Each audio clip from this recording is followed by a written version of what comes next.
जय श्री कृष्ण।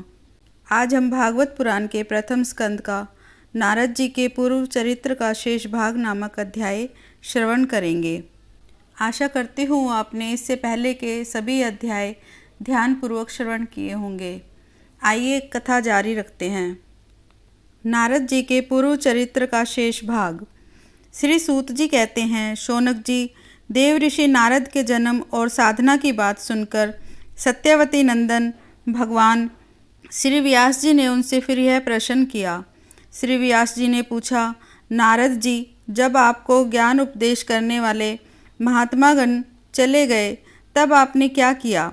उस समय तो आपकी अवस्था बहुत छोटी थी।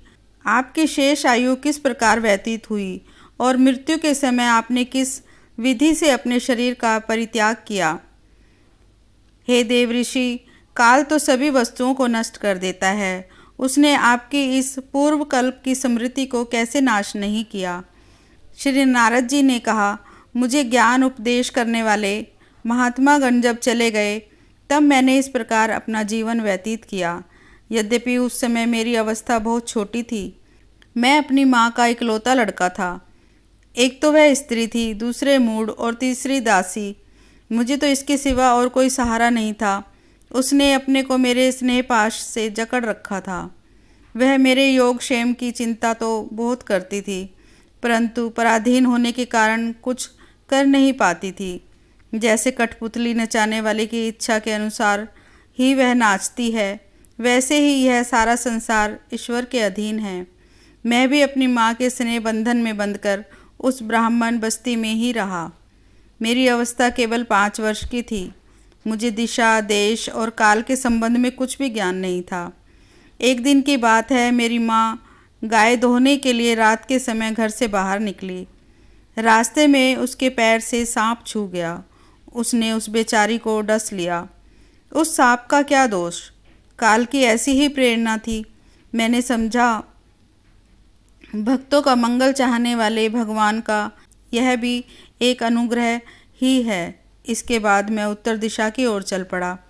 उस ओर मार्ग में मुझे अनेकों धन धान्य से संपन्न देश, नगर, गांव, अहीरों की चलती फिरती बस्तियां, खाने, खेड़े, नदी और पर्वतों के तटवर्ती पड़ाव, वाटिकाएं, वन उपवन और रंग बिरंगी धातुओं से युक्त विचित्र पर्वत दिखाई पड़े। कहीं कहीं जंगली वृक्ष थे, जिनकी बड़ी बड़ी शाखाएं हाथियों ने तोड़ डाली थी। शीतल जल से भरे हुए जलाशय थे, जिनमें देवताओं के काम में आने वाले कमल थे। उन पर पक्षी तरह तरह की आवाज़ों में बोल रहे थे और भंवरे मंडरा रहे थे। यह सब देखता हुआ मैं आगे बढ़ा। मैं अकेला ही था। इतना लंबा मार्ग तय करने के बाद मैंने एक घोर गहन जंगल देखा। उसमें नरकट, बांस, सेंठा, कुश, कीचक आदि खड़े थे। उसकी लंबाई चौड़ाई भी बहुत थी और वह सांप, उल्लू, श्यार आदि भयंकर जीवों का घर हो रहा था। देखने में बड़ा भयावना लगता था। चलते चलते मेरा शरीर और इंद्रियां शिथिल हो गई। मुझे बड़े जोर की प्यास लगी थी। भूखा तो था ही। वहाँ एक नदी मिली। उसके कुंड में मैंने स्नान, जलपान और आचमन किया। इससे मेरी थकावट कुछ मिट गई। उस विहन वन में एक पीपल के नीचे आसन लगाकर मैं बैठ गया। उन महात्माओं से जैसा मैंने सुना था, हृदय में रहने वाले परमात्मा के स्वरूप का मैं मन ही मन ध्यान करने लगा। भक्तिभाव से वशीकृत चित्त द्वारा भगवान के चरण कमलों का ध्यान करते ही भगवत प्राप्ति की उत्कट लालसा से मेरे नेत्रों में आंसू छलछला आए और हृदय में धीरे धीरे भगवान प्रकट हो गए। हे व्यास जी, उस समय प्रेम भाव के अत्यंत उद्वेग से मेरा रोम रोम पुलकित हो उठा। हृदय अत्यंत शांत और शीतल हो गया। उस आनंद की बाढ़ में मैं ऐसा डूब गया कि मुझे अपना और ध्येय वस्तु का तनिक भी भान न रहा। भगवान का वह अनिर्वचनीय रूप समस्त शोकों का नाश करने वाला मन के लिए अत्यंत लुभावना था। सहसा उसे न देखकर मैं बहुत विकल हो गया और अनमना सा होकर आसन से उठ खड़ा हुआ। मैंने उस स्वरूप का दर्शन फिर करना चाहा, किंतु मन को हृदय में समाहित करके बार बार दर्शन की चेष्टा करने पर भी मैं उसे नहीं देख सका। मैं अतृप्त के समान आतुर हो उठा। इस प्रकार निर्जन वन में मुझे प्रयत्न करते देख स्वयं भगवान ने बड़ी गंभीर और मधुर वाणी से मेरे शोक को शांत करते हुए मुझसे कहा, खेद है कि इस जन्म में तुम मेरा दर्शन नहीं कर सकोगे। जिनकी वासनाएं पूर्णतया शांत नहीं हो गई हैं, उन अधकचरे योगियों को मेरा दर्शन अत्यंत दुर्लभ है। हे निष्पाप बालक, तुम्हारे हृदय में मुझे प्राप्त करने की लालसा जागृत करने के लिए ही मैंने एक बार तुम्हें अपने रूप की झलक दिखाई है। मुझे प्राप्त करने की आकांक्षा से युक्त साधक धीरे धीरे हृदय की संपूर्ण वासनाओं का भली भांति त्याग कर देता है। संत सेवा से ही तुम्हारी चित्तवृत्ति मुझ में स्थिर हो गई है। अब तुम इस प्राकृत मलिन शरीर को छोड़कर मेरे पार्षद हो जाओगे। मुझे प्राप्त करने का तुम्हारा यह दृढ़ निश्चय कभी किसी प्रकार नहीं टूटेगा। समस्त सृष्टि का प्रलय हो जाने पर भी मेरी कृपा से तुम्हें मेरी स्मृति बनी रहेगी। आकाश के समान अव्यक्त सर्वशक्तिमान महान परमात्मा इतना कहकर चुप हो गए। उनकी इस कृपा का अनुभव करके मैंने उन श्रेष्ठों से भी श्रेष्ठतर भगवान को सिर झुकाकर प्रणाम किया। तभी से मैं लज्जा संकोच छोड़कर भगवान के अत्यंत रहस्यमय और मंगलमय मधुर नामों और लीलाओं का कीर्तन और स्मरण करने लगा। और मद मत्सर मेरे हृदय से पहले ही निवृत्त हो चुके थे।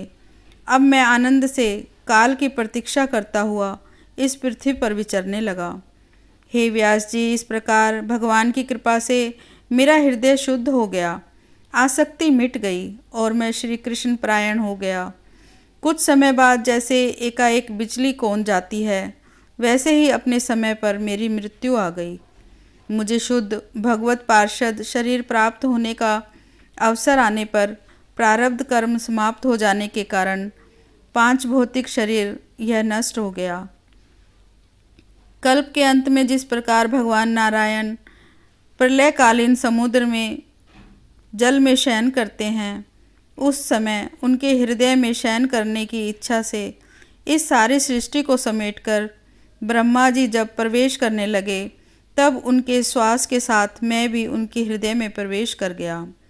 1 सहस्त्र चतुर्युग बीत जाने पर जब ब्रह्मा जी जगे और उन्होंने सृष्टि करने की इच्छा की, तब उनकी इंद्रियों से मरीच आदि ऋषियों के साथ मैं भी प्रकट हो गया।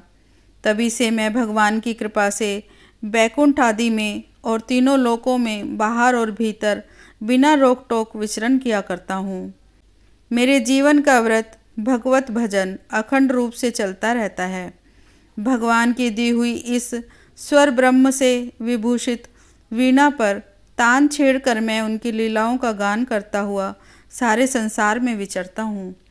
जब मैं उनकी लीलाओं का गान करने लगता हूँ, तब वे प्रभु जिनके चरण कमल समस्त तीर्थों के उद्गम स्थान हैं और जिनका यशोगान मुझे बहुत ही प्रिय लगता है, बुलाए हुए की भांति तुरंत मेरे हृदय में आकर दर्शन दे देते हैं।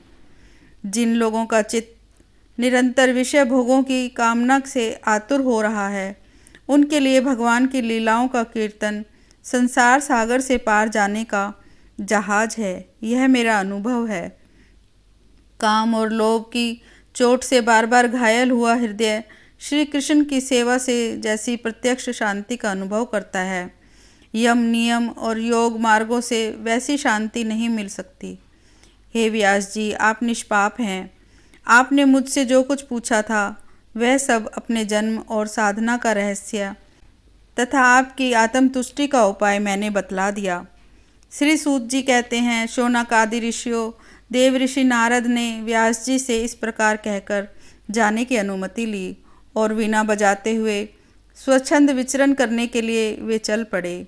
आहा, ये देव ऋषि नारद धन्य हैं, क्योंकि ये सारंग पाणी भगवान की कीर्ति को अपनी वीणा पर गा गाकर स्वयं तो आनंदमग्न होते हैं, साथ ही त्रिताप तप्त जगत को भी आनंदित करते रहते हैं। इस प्रकार भगवत पुराण के प्रथम स्कंद का 6वां अध्याय समाप्त हुआ। ओम श्री कृष्णाय नमः। कथा अभी जारी है।